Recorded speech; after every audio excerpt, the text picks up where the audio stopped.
گزشتہ ہفتے تک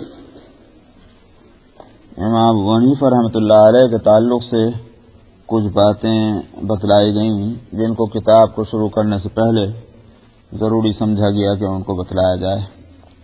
بعد میں ایک دو چیزیں اور بھی ذہن میں آئیں تو میں مناسب سمجھتا ہوں کہ کتاب جب شروع کر ہی رہیں تو اس سے پہلے وہ بات بھی آ جائے۔ ایک تو یہ کہ عام طور پر ذہنوں میں یہ ہے کہ یہ حنفیہ اور شافعیہ مالکیہ یہ مذہب کچھ ایسے ہیں کہ جیسے گروپ بندیاں ہو جاتی ہیں، تو ایک گروپ دوسرے گروپ سے کوئی تعلق نہیں، دوسرا گروپ کو اس سے تعلق نہیں، یہ گروپ بندیاں ہیں اور گروپ بندیوں کو لوگ اچھا نہیں سمجھتے، اس لیے وہ یہ خیال کرتے ہیں کہ یہ کوئی اچھی بات نہیں ہے کہ کوئی شخص حنفی ہے تو کوئی شخص شافعی ہے تو کوئی شخص مالکی ہے۔ اور اسی کے ساتھ یہ بھی ذہن اس طرف جاتا ہے کہ امام ابو حنیفہ اور امام شافعی اور امام مالک رحمۃ اللہ علیہ کے اندر ایک طرح کا ویسے ہی اختلاف ہوگا کہ جیسے ہم دیکھتے ہیں کہ آج گروپ کے لیڈرز میں آپس میں ایک دوسرے سے اختلاف ہوتا ہے۔ تو اس لیے میں مناسب سمجھتا ہوں کہ اس جز کو بھی میں کھول دوں، یہ بات نہیں ہے۔ ان لوگوں میں آپس میں ایک دوسرے سے ربط، استفادہ اور ایک دوسرے کے شخصیت کا احترام اور ان کے علم کا ادب اور پاس لحاظ پورا تھا۔ مثلا امام مالک رحمۃ اللہ علیہ عمر میں چھوٹے ہیں امام ابو حنیفہ سے، میں نے پہلے بھی بتلایا تھا، لیکن جب مدینہ منورہ میں امام ابو حنیفہ حاضر ہوئے تو امام مالک سے ملاقات بھی کی، ان کے درس میں بھی پہنچے، امام مالک رحمۃ اللہ علیہ سے گفتگویں بھی ہوئیں۔ کسی نے امام مالک سے پوچھا کہ یہ جن سے آپ کی ملاقات ہوئی ہے ابو حنیفہ یہ کیسے آدمی ہیں؟ امام مالک کا جواب یہ ہے تم کس کے بارے میں پوچھ رہے ہو؟ قسم اللہ کی، مسجد میں چونکہ درس دیتے تھے مسجد نبوی کے اندر، انہوں نے کہا کہ اس ستون کے تعلق سے اگر ابو حنیفہ یہ کہنے کھڑا ہو جائے کہ یہ پتھر کا نہیں بلکہ لوہے کا ہے وہ ثابت کر دے گا۔ یعنی ان کے علم اور فضل اور حجت کی دلیل کی قوت کو انہوں نے سراہا کہ اس کے اندر وہ قابلیت موجود ہے کہ ایک چیز کو اگر یہ ثابت کرنا چاہتا ہے تو ثابت کر دکھاتا۔ امام مالک نے بڑے یوں کہیے کہ اعتراف قابلیت کے انداز میں انہوں نے یہ بات کہی۔ امام شافعی رحمۃ اللہ علیہ انہوں نے بے شک امام ابو حنیفہ کو نہیں دیکھا، بعد میں وہ دنیا میں آئے تھوڑے عرصے کے بعد ہی فوراً۔ تو امام شافعی رحمۃ اللہ علیہ جو شاگرد بھی ہیں امام محمد کو، اور امام محمد جو شاگرد ہیں امام ابو حنیفہ سے، اور امام شافعی رحمۃ اللہ علیہ ظاہر ہے کہ امام ہے، ایک مستقل ان کا ایک مسلک ہے اور فقہی، اور دنیا میں ایک بڑی جماعت ہے جو ان کو ماننے والی، لیکن امام شافعی رحمۃ اللہ علیہ فرماتے تھے کہ جو شخص فقہ کے اندر مہارت پیدا کرنا چاہتا ہے وہ ڈیپینڈ ہے ابو حنیفہ پر۔ لفظ آتے ہیں ہوا عیال ابی حنیفہ، عیال اولاد کو کہتے ہیں، یوں بھی آپ ترجمہ کر سکتے ہیں کہ اس کو ابو حنیفہ کی اولاد بننا پڑے گا، لیکن عیال اولاد کو کہتے اسی وجہ سے ہیں آل یولو سے کہ اولاد ماں باپ پر ڈیپینڈ کرتی ہے، اس لیے میں یہ ترجمہ کر رہا ہوں کہ اس کو ڈیپینڈ کرنا پڑے گا ابو حنیفہ پر۔ یعنی اب ابو حنیفہ رحمۃ اللہ علیہ نے فقہ کے لیے جو بساط اور بیس قائم کر دی، ہو نہیں سکتا کوئی اس سے الگ ہو کر کے اور فقہ کے اندر اپنی مہارت پیدا کر لے، یہ امام شافعی کا فرمان ہے۔ اس سے اندازہ ہو سکتا ہے کہ ان حضرات میں ایک دوسرے کے ساتھ ربط، ایک دوسرے کا پاس لحاظ اور ادب احترام کتنا نہ ہوگا، مگر یہ کہ جہاں اختلاف کی بات ہے دین کے معاملے میں، دنیا کے معاملے میں نہیں، دین کے معاملے میں جہاں اختلاف کی بات ہے وہاں ایک امام دوسرے امام کا کیا مطلب، بلکہ ایک امام اپنے استاد کے سامنے بھی آ کر ہی کہتا ہے کہ استاد یہ بات جو آپ نے فرمائی ہے یہ فلانی دلیل سے صحیح نہیں معلوم ہوتی۔ میں نے بتایا تھا کہ امام ابو حنیفہ نے فقہ کے اندر صرف اپنے استاد حماد کی شاگردی کی اور کئی مرتبہ کے تجربوں کے بعد انہوں نے یہ فیصلہ کیا کہ مجھے اس درسگاہ کو اور اس استاد کو نہیں چھوڑنا، لیکن کتابوں کے اندر یہ بات موجود ہے کہ حماد سے بھی انہوں نے کسی جگہ اختلاف کیا، حماد کی موجودگی میں پیٹ پیچھے نہیں، حماد نے ایک فتویٰ دیا اور امام ابو حنیفہ نے کہا کہ یہ فلانی دلیل سے یہ بات صحیح نہیں، تو حماد خاموش ہو گئے. یہ نہیں کہا کہ تم کون میرے مقابلے میں بولنے والے اور یہ سب کچھ نہیں. تو اس لیے جب ان حضرات کے اندر اس طرح کے روابط رہے ہیں، صحیح جو علم کے ساتھ مسلک کی پیروی کرنے والے ہیں ان کا ذہن بھی یہی ہے. اب حنفیت کے معنی یہ نہیں ہے کہ وہ یہ سمجھے کہ شافعیت گمراہی ہے، مالکیت گمراہی ہے، حنبلیت گمراہی، نعوذ باللہ، بلکہ یہ ہے کہ جس مسلک کو ہم لے رہے ہیں یہ درست ہے مگر احتمال ہے خطا کا. سمجھ میں احتمال، کیونکہ اجتہاد کیا گیا ہے، اجتہاد میں خطا ہو سکتی ہے، مگر یہ کہ ہمارے نزدیک اس کو کہنا چاہیے کہ مجموعی طور پر انگلش میں جیسے کہتے ہیں اوور آل یہ مسلک جو ہے اپنے دلائل کے اعتبار سے صحیح ہے، ہم اس کو لے رہے ہیں. اب چونکہ ہمارے پاس اتنا علم نہیں کہ ایک ایک مسئلے کو چھان پہ چھوڑیں دلیل کی روشنی میں، اس واسطے عوام کے لیے یہ ایک صورت ہے کہ جب ایک راستے کو لے لو تو اس پر چلو، کیونکہ تم فیصلہ نہیں کر سکتے کہ دلیل کی روشنی میں کون سا مسئلہ جو ہے اس مسلک کا صحیح اور کون سا مسئلہ دوسرے مسلک کا صحیح. جس کو اللہ سبحانہ و تعالی اتنا علم دے دے وہ پھر ایک کا پابند نہیں. حضرت شاہ ولی اللہ رحمہ اللہ ہندوستان کے اندر علم حدیث میں اور فقہ میں بڑی مہارت ان کو حاصل تھی.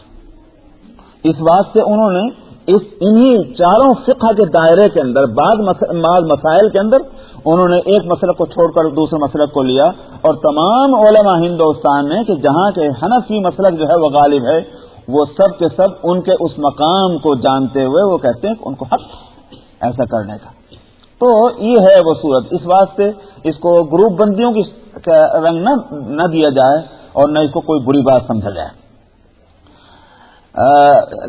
جہاں تک عوام کے لیے تقلید کے سوا تو راستہ ہی کوئی نہیں. جو لوگ یہ کہتے ہیں ہم تقلید نہیں کرتے وہ خود تقلید کرتے ہیں، اس واسطے کہ بھئی انہوں نے کہا کہ ہم صحیح حدیث پر عمل کرتے ہیں. صحیح حدیث کیسے معلوم ہوئی؟ یہ بخاری میں ہے، تو معلوم ہو بخاری کی تقلید ہو گئی، کیونکہ بخاری نے یہ کہا کہ یہ حدیث ہے. ہم کہتے ہیں کہ بخاری چونکہ سب سے صحیح کتاب ہے حدیث کی، لہذا جو بخاری کے اندر کی حدیث آئے گی وہ ہم لے لیتے ہیں. یہ تقلید تو ہوئی اور کیا ہوئی؟ یہی صورت ہے کہ ہم کہتے ہیں کہ امام ابو حنیفہ نے یہ فرمایا، مثلا ہم حنفی ہیں، چونکہ امام ابو حنیفہ یہ فرما رہے ہیں تو صحیح ہوگا، ہم اس کو لے رہے ہیں. یہی ہے، اس لیے تقلید کے بغیر چارہ نہیں. امام صاحب رحمۃ اللہ علیہ اپنے معاش کے لیے ان کا بزنس تھا، کبھی کوئی ملازمت اور جاب نہیں کی. ان کی اپنی قابلیت کے لحاظ سے حکومت نے ان کو آفر دیا.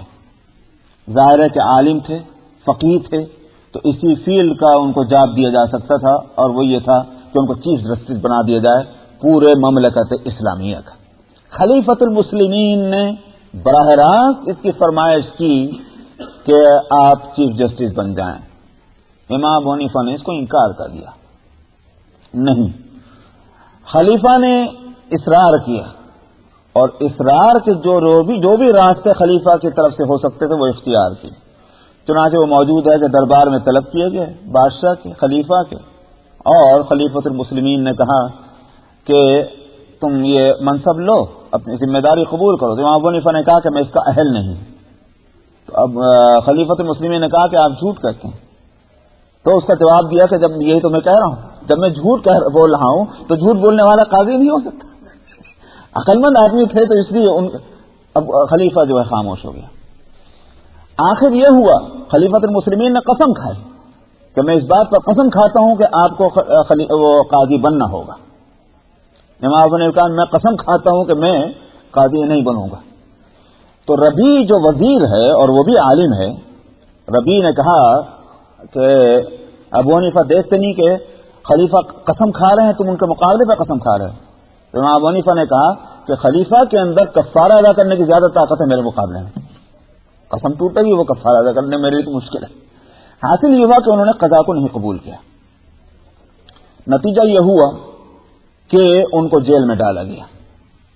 146 ہجری میں امام ابو حنیفہ کو بغداد کی جیل میں ڈال دیا گیا. اب جیل میں ڈالنے سے یہ سمجھا گیا تھا کہ ابو حنیفہ جو کھلے پھرتے ہیں اور مسائل میں بے دھڑک بول دیتے ہیں، قاضی کے فیصلوں پر بھی اعتراض. ابن ابی لیلہ بڑے محدث، بڑے فقیہ اور مجتہد تھے، یہ قاضی تھے. ان کے بعض فیصلوں پر امام ابو حنیفہ تنقید کیا کرتے تھے، قاضی نے غلطی کی. تو اس طرح کے باتوں سے مملکت اسلامیہ میں خلیفہ کی نظر میں ایک فتنہ پیدا ہو سکتے تھے. وہ چاہتے تھے کہ ابو حنیفہ کو باندھ دیں، اسی لیے وہ قضا کا عہدہ ان کو دینا چاہتے تھے. ابو حنیفہ نہیں لے رہے تھے. آخر جیل میں ڈال دیا گیا. لیکن جیل میں وہ بات ہوئی کہ بھئی اس چراغ کی روشنی کو مدھم کہاں سے کر دیا جائے. وہ تو پورے مملکت اسلامیہ میں وہ روشنی تھی پھیل رہی تھی اور شہرت پھیل رہی تھی. وہ دور تھا کہ جب علم کا اور اہل علم کا ادب اور پاس لحاظ تھا. آج ہم جن چیزوں کو تقلید کو پورا کہتے ہیں، اس زمانے میں بھی خانہ کا علم عام تھا. لیکن جو لوگ ابو حنیفہ کو بڑا سمجھتے تھے، چاہے وہ ایران میں ہوں کہ افریقہ میں ہوں، وہ اس بات کو دیکھنا چاہتے تھے کہ ابو حنیفہ کیا کہہ رہے ہیں. اس لیے آخر یہ ہوا کہ ان کو زہر دیا گیا اور اس زہر کے ہی نتیجے میں ان کا انتقال ہوا، امام ابو حنیفہ رحمۃ اللہ علیہ. یہ میں عرض کروں کہ قضا کو قبول نہ کرنا جو تھا، اس کی وجہ یہ تھی کہ امام ابو حنیفہ رحمۃ اللہ علیہ نے یہ محسوس کیا کہ خلافت کے منصب پر جو لوگ آنے لگے ہیں، ان کے ہاں سیاست جو ہے، پالیٹکس اور اپنی کرسی اور اپنا منصب، اس کی بقا کا زیادہ پاس لحاظ ہے.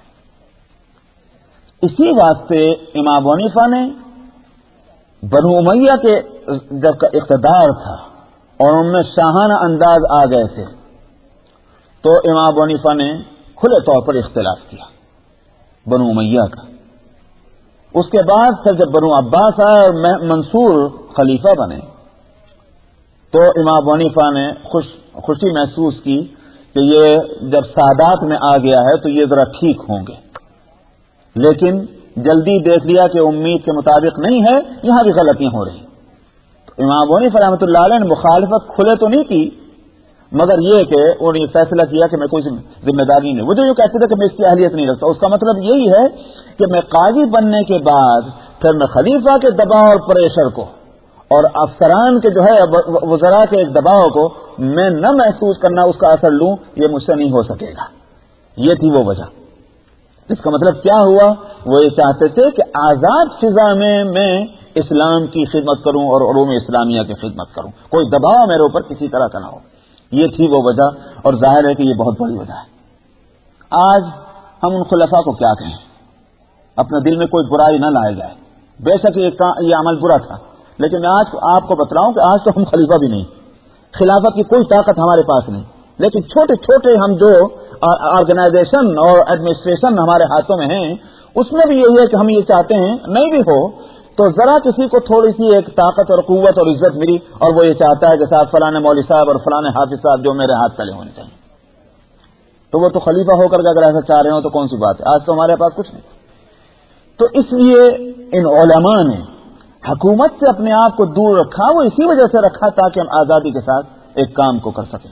ہندوستان میں جن مدرسے سے ہم نے پڑھا ہے، اس مدرسے کے بانی کے جو وصیت تھی حضرت نانوتوی رحمۃ اللہ علیہ کی، وہ وصیت ہمارے پڑھنے کے زمانے میں ہم کو سمجھ میں نہیں آتی تھی.